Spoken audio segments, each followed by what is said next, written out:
Hello guys, इस texture classes में आपका फिर से स्वागत है। तो अपन चर्चा कर रहे थे राजस्थान जनवरी करंट अफेयर्स के बारे में, जिसमें अपन ये चर्चित योजनाओं के बारे में जानेंगे। तो सबसे पहले आज चर्चा करते हैं महत्वपूर्ण योजना जो कि न्यूज में थी। राजस्थान हरियाणा यमुना जल समझौते के अनुसार प्रदेश को जल का वितरण कहाँ से किया जाएगा। तो दोस्तों, हाल ही में अपनी जो राजस्थान सरकार है, साथ ही जो हरियाणा गवर्नमेंट है, इनके बीच में एक समझौता हुआ है।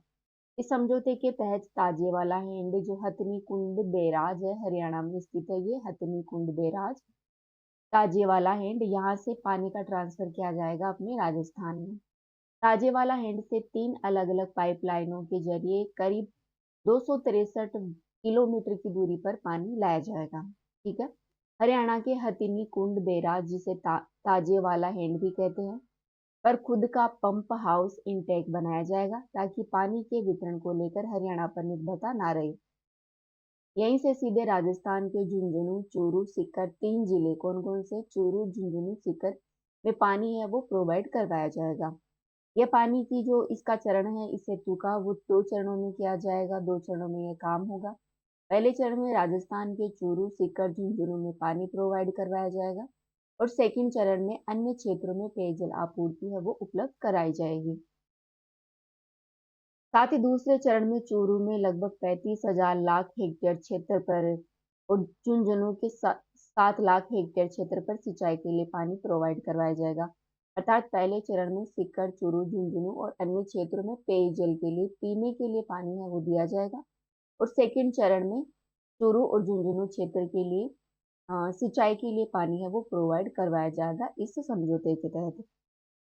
दोस्तों, यहाँ पर विभिन्न क्षेत्रों में यहाँ पर जो रिजर्वोयर है वो बनाए जाएंगे। तो यह प्रोजेक्ट मुख्य रूप से रिजर्वायर चूरू जिले के हांसियावास में बनेंगे। वहीं झुंझुनू जिले के बुहाना तहसील के अतिरिक्त स्टोरेज रिजर्वायर बनाए जाएंगे जिसमें पानी एकत्रित किया जाएगा। दोनों राज्य और केंद्रीय जल आयोग के 17 फरवरी 2024 को दिल्ली में संयुक्त डीपीआर बनाने के लिए एमओयू हुआ है। राजस्थान ने 14 मार्च 2024 को इसके लिए टास्क फोर्स का भी गठन किया है। ठीक है। इस प्रोजेक्ट के तहत 25,000 करोड़ रुपए का वहन है उसका अनुमान लगाया गया है। राइट। आगे देखते हैं। ये है प्रदेश की पहली सोलर लिफ्ट सिंचाई परियोजना कहाँ शुरू होने जा रही है। तो गाइस, ध्यान रखना, बहुत इंपोर्टेंट है। प्रदेश की पहली सोलर लिफ्ट सिंचाई परियोजना, ये मेज नदी है जो कि अपनी बूंदी में स्थित है, उस पर स्थापित होने जा रही है। ध्यान रखना मेज नदी के बारे में। दोस्तों, बूंदी जिले की ये सबसे लंबी नदी है मेज नदी, जो कि यहाँ पर प्रदेश की पहली सोलर लिफ्ट सिंचाई परियोजना की टेस्टिंग की गई है। यह पहली ऐसी परियोजना है जहां नदी से लेकर सोलर सिस्टम द्वारा किसानों को निःशुल्क पानी मिलेगा, साथ ही बिजली भी उत्पादन यहाँ पर की जा सकती है। अर्थात कहने का मतलब ये है कि किसानों को इसके तहत जो निःशुल्क पानी है, फ्री में पानी है वो खेती के लिए प्रोवाइड करवाया जाएगा, साथ ही यहाँ से बिजली का उत्पादन भी किया जा सकेगा। पानी लिफ्टिंग के लिए 167 किलोवाट के 2 सोलर प्लांट बनाए गए हैं। इनमें 522 सौर ऊर्जा प्लेट भी लगाई गई हैं। इसके साथ ही वर्ष 2025 में 52 करोड़ रुपए की लागत वाली इस परियोजना को बूंदी जिले की 2 पंचायतें कोलाई और गेंडोली के किसानों को इसके तहत पानी दिया जाएगा। ठीक है। बूंदी की कितनी पंचायतें हैं? 2 पंचायतें हैं जिनका नाम है फोलाई और गेंडोली। इनको इस सोलर जो लिफ्ट सिंचाई परियोजना है इसके तहत पानी प्रोवाइड करवाया जाएगा। भाई, मेज नदी है, इसके बारे में जानिए। तो ये है बूंदी जिले की सबसे लंबी नदी है। इसकी 4 सहायक नदियां हैं। सॉरी, ये 4 नदियों के संगम पर बनती हैं। उरेल, घोड़ा पछाड़, बेजान और तालेडा, ये 4 नदियां हैं। इन चारों नदियों के संगम से मेज नदी बनती है। आगे है अंबेडकर डीबीटी वाउचर योजना के बारे में। तो सबसे पहले तो यही ध्यान रखना है कि अंबेडकर डीबीटी वाउचर योजना वो कौन से विभाग के द्वारा चलाई जा रही है। तो ये चलाई जा रही है सामाजिक न्याय अधिकारिता विभाग के द्वारा चलाई जाने वाली एक महत्वपूर्ण योजना है। इसमें कौन व्यक्ति पात्र है, पात्रता के बारे में बात करें तो SC ST MTS के जो छात्र है जिनके माता पिता की आय 2.5 लाख से कम है वो इसके पात्र हो सकते हैं। ठीक है। शेड्यूल कास्ट और शेड्यूल ट्राइब के लोग हैं, उनके माता पिता की आय कितनी होनी चाहिए? 2.50 लाख रुपए। वहीं ओबीसी परिवारों की आय है वो 1.50 लाख रुपए। 1.5 लाख से कम होनी चाहिए। कमजोर वर्गों के लिए 1 लाख रुपए तक की सीमा निर्धारित की गई है। राजकीय विद्यालय के यूजी पीजी में अध्ययन करने वाले बालिका जो घर से दूर कमरा किराए पर ले रही है वो इसके तहत रहती है। मतलब जो बच्चे हैं उनको जो पीजी में जो सुविधा प्रोवाइड करवाई जाती है वह ये योजना है अंबेडकर डीबीटी वाउचर योजना। अर्थात इस योजना के तहत किसी छात्र को बालक को पीजी में रूम प्रोवाइड करवाया जाता है। इसकी पात्रता यहाँ पर दे रखी है कि कौन से परिवार की क्या आय होनी चाहिए। ये सामाजिक न्याय और अधिकारिता विभाग द्वारा संचालित महत्वपूर्ण योजना है। राष्ट्रीय भारत आदिवासी पार्टी के बारे में तो दोस्तों हाल ही में 13 जनवरी 2025 को भारत प्रदेश की भारत आदिवासी पार्टी को राज्य स्तरीय राजनीतिक दल के रूप में मान्यता दी गई है। ध्यान रखना इस बार उपचुनाव हुए थे अपने राजस्थान में, उसके बारे में आरएस प्री में क्वेश्चन पूछ लिया गया था। तो ये भी कहीं ना कहीं पूछा जा सकता है जो राजस्थान के होने वाले एग्जाम है उनमें, कि भारत आदिवासी पार्टी कौन से स्तर की पार्टी है? तो राज्य स्तरीय पार्टी है जिसे हाल ही में दर्जा दिया गया है। वर्तमान में बीएपी के राजस्थान में एक सांसद और 4 विधायक है। अर्थात जो आम भारत आदिवासी पार्टी है इसका एक तो सांसद है और 4 विधायक है। मोहनलाल रोहत पार्टी के अध्यक्ष हैं जबकि राजकुमार रोहत बांसवाड़ा डूंगरपुर से इसके सांसद हैं। सीटों के हिसाब से यह प्रदेश की तीसरे सबसे बड़ा राजनीतिक दल है। ध्यान रखना राजस्थान का तीसरा सबसे बड़ा राजनीतिक दल कौन सा है? भारत आदिवासी पार्टी। इसके विधायक है 84, धारियावाद, आसपुर और बिगोदारी। ठीक है। यह कर्म भूमि से मातृभूमि अभियान। दोस्तों 15 जनवरी 2025 को इस अभियान की शुरुआत की गई थी। कब की गई थी? 15 जनवरी को। कौन से अभियान की? कर्म भूमि से मातृभूमि अभियान। इसकी शुरुआत अपने सांगानेर क्षेत्र जयपुर से की गई थी, वो भी केंद्रीय जल शक्ति मंत्री CR पाटिल के द्वारा, साथ ही मुख्यमंत्री भजनलाल शर्मा के द्वारा इस प्रोग्राम की शुरुआत की गई थी। इस अभियान का उद्देश्य है, क्या उद्देश्य है इस अभियान का? भूजल स्तर की गिरावट को रोकना। ठीक है। भूजल में जो भी गिरावट वगैरह हो रही है उसको रोकना इस अभियान का महत्वपूर्ण उद्देश्य है। इसके शुरुआती जिले शामिल है, अर्थात यह योजना कौन से जिलों में संचालित की जा रही है? सिरोही, पाली, जोधपुर, भीलवाड़ा, झुंझुनू, जयपुर। राजस्थान के 6 जिले हैं, यहाँ पर ये शुरू में यह योजना चलाई जा रही है कर्म भूमि से मातृभूमि अभियान। कौन कौन से जिले हैं? सिरोही, पाली, जोधपुर, भीलवाड़ा, झुंझुनू और जयपुर।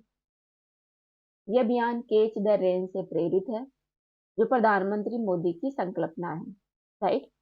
राजस्थान में 45,000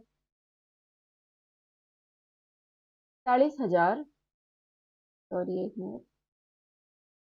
राजस्थान में 45,000 रेन वाटर रिचार्ज स्ट्रक्चर वर्ष 2027-28 तक बनाए जाने हैं जो वर्षा जल संग्रहित कर भू राजस्व स्तर को बढ़ाएंगे। ठीक है। आगे देखते हैं। आगे शहरी निकायों की तर्ज पर ग्राम पंचायतों का होगा स्वच्छता मूल्यांकन। दोस्तों राजस्थान में अब शहरी निकायों की तर्ज पर ग्राम पंचायतों का भी स्वच्छता मूल्यांकन किया जाएगा। ठीक है। नगरीय निकायों की हर साल शहरी जो अपना केंद्रीय शहरी विकास मंत्रालय है वो स्वच्छता रैंकिंग जारी करता है। इससे पहले स्वच्छता मापदंड तय किए जाते थे जिन पर निकायों को साल भर कार्य करना होता था। इसी तर्ज पर गांव स्तर पर पंचायत स्तर पर स्वच्छता का मूल्यांकन करेगा पंचायती राज विभाग। ठीक है। जो कि स्वच्छता का मूल्यांकन करेगा, लगभग 11,000 से अधिक ग्राम पंचायतों का यह मूल्यांकन करने का काम करेगा।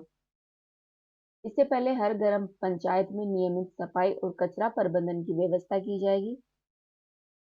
सबसे बड़ी चुनौती प्लास्टिक कचरे का निस्तारण करना महत्वपूर्ण होगी। इसके लिए प्लास्टिक कचरा प्रबंधन इकाई की स्थापना भी की जाएगी जहां कचरे में प्लास्टिक अलग किया जाएगा। सभी जगह सफाई व्यवस्था शुरू होने के बाद इसका मूल्यांकन भी किया जाएगा। तो आपको तो ध्यान रखना है कि जो स्वच्छता मूल्यांकन शहरी स्तर पर कौन जारी करता है? शहरी विकास मंत्रालय। वहीं अब ग्राम पंचायत स्तर पर भी स्वच्छता मूल्यांकन जारी किया जाएगा पंचायती राज विभाग के द्वारा। ठीक है। आगे देखते हैं। ये आणविक ऊर्जा नियामक बोर्ड ने रावतबाटा परमाणु संस्थान की 7वीं इकाई देश की 25वीं न्यूक्लियर रिएक्टर इकाई के रूप में मान्यता दी है। ठीक है, कौन सी इकाई है? आणविक ऊर्जा नियामक बोर्ड है, इसने रावतबाटा की जो परमाणु संस्थान है इसकी 7वीं इकाई है, इसे देश की 25वीं न्यूक्लियर रिएक्टर इकाई के रूप में मान्यता दी है। रावतबाटा परमाणु संस्थान की जो 7वीं इकाई है, इसकी क्षमता की बात करें तो इसकी क्षमता है वो 700 मेगावाट है। देश में अब 8080 मेगावाट बिजली उत्पादन न्यूक्लियर एनर्जी से की जाती है। इस 25वीं यूनिट के बाद इसकी क्षमता 8780 हो गई, मतलब 8780 मेगावाट हो गई है। ठीक है, तो जो रावतबाटा परमाणु ऊर्जा संस्थान की 7वीं इकाई है, ये देश की 25वीं न्यूक्लियर रिएक्टर इकाई बन गई है। रावतबाटा की 7वीं इकाई है, ये स्वदेशी रूप से डिजाइन की गई है, जिसकी क्षमता 700 मेगावाट की है। ठीक है,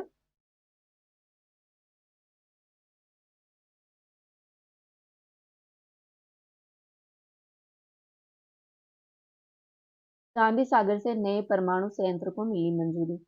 दोस्तों, हाल ही में नाभिकीय ऊर्जा निगम ने रावतबाटा से 53 किलोमीटर दूर चंबल घाटी में ये जो गांधी सागर परमाणु संयंत्र है, इसको मान्यता दी है। इस परियोजना के बड़े बांध हैं वो गांधी सागर बांध है, जहां पर परमाणु ऊर्जा संयंत्र लगाने को मंजूरी दी गई है। अपनी लास्ट परियोजना है कालीबाई भील उड़ान परियोजना। दोस्तों, पहले तो यही ध्यान रखना कि कालीबाई भील उड़ान परियोजना का नया नाम है वो उड़ान योजना से बदलकर कालीबाई भील परियोजना उड़ान योजना कर दिया गया है। मतलब पहले योजना थी उड़ान योजना, जिसका न्यू नाम रखा गया कालीबाई भील उड़ान योजना। 19 दिसंबर 2021 से यह योजना चलाई जा रही है। इस योजना के अंतर्गत 10 से 45 वर्ष की जो बालिकाएं हैं और जो महिलाएं हैं, उनको पीरियड्स के समय, माहवारी के समय स्वच्छता प्रबंधन के लिए निःशुल्क रूप से सैनिटरी नैपकिन प्रोवाइड करवाए जाते हैं।